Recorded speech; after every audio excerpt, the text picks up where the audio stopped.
দুপুর 12টায় আমার জন্য রাইস নুডলস নিয়ে আসবে, তারপর দুপুর 2টোই লাইব্রেরি থেকে আমার নোটসগুলো তুলে নেবে, 3টায় কফি আনবে, 4টায় আমার পার্সেলটা পিক আপ করে নেবে, তারপর ঠিক সন্ধে 6টায় মলের গেটে দেখা হবে। বাহ রিয়া বাহ, বয়ফ্রেন্ড বানিয়েছিস নাকি চাকর? পুরো কন্ট্রোল তোর হাতে। রিয়া, কোথায় তুই বছরে 50 লাখ প্যাকেজের ম্যানেজার, আর কোথায় সমর যে স্কলারশিপের ভরসায় চলে? এই স্ট্রং উম্যান আর উইক ম্যানের সম্পর্ক বেশি দিন টিকতে পারে না। রিয়া, আমার মনে হয় খুশি ঠিকই বলছে। সত্যিই কি ধনী মেয়ে আর গরিব ছেলের সম্পর্ক টিকতে পারে না?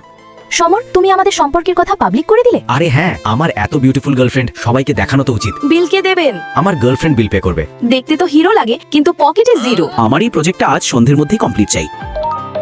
রিয়া দেখো, এই জামাটা পরবো নাকি ওইটা? আজ ডিনারে কি খাবো? রিয়া দেখো, এই মোটা ছেলেটার ব্রেকআপ হয়ে গেছে, কেমন করে কাঁদছে দেখ। রিয়া, এটা তোমার বয়ফ্রেন্ড নাকি 2 বছরের বাচ্চা? সব কাজ তোমার থেকে জিজ্ঞেস করে করে। এত চিপকু তো ফেভিকলও হয় না। সরি স্যার, মাফ করবেন। রিয়া, এমন বয়ফ্রেন্ডের কি লাভ যে খাবার বিলটাও দিতে পারে না? হ্যাঁ রিয়া, তোর নিজের লেভেলের ছেলে খোঁজা উচিত।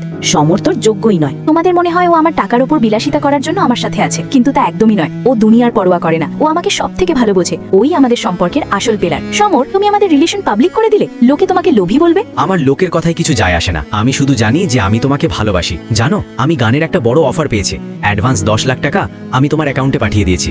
আরে বাহ, এ তো খুব ভালো খবর। রিয়া, আমি তোমার থেকে এগিয়ে যেতে চাই না, শুধু তোমার সাথে সাথে চলতে চাই। আমার আদরে পাগল একটা। রিয়া, এভাবেই সবসময় আমার পাশে থেকো। কে বলেছে ধনী গরিবের সম্পর্ক টেকে না? ভালোবাসা যদি খাঁটি হয় তবে 7 জন্ম পর্যন্ত সাথ দেয়। আমারও এমন একটা বয়ফ্রেন্ড চাই। আমারও। চেষ্টা ছেড়ে দাও, কারণ সমরের মতো পিস মার্কেটে একটাই আছে। আমাদেরও চাই, আমাদেরও চাই। তাহলে বন্ধুরা, লাইক সাবস্ক্রাইব করে কমেন্টে বলো তোমাদেরকে আমাদের জুটি কেমন লাগে।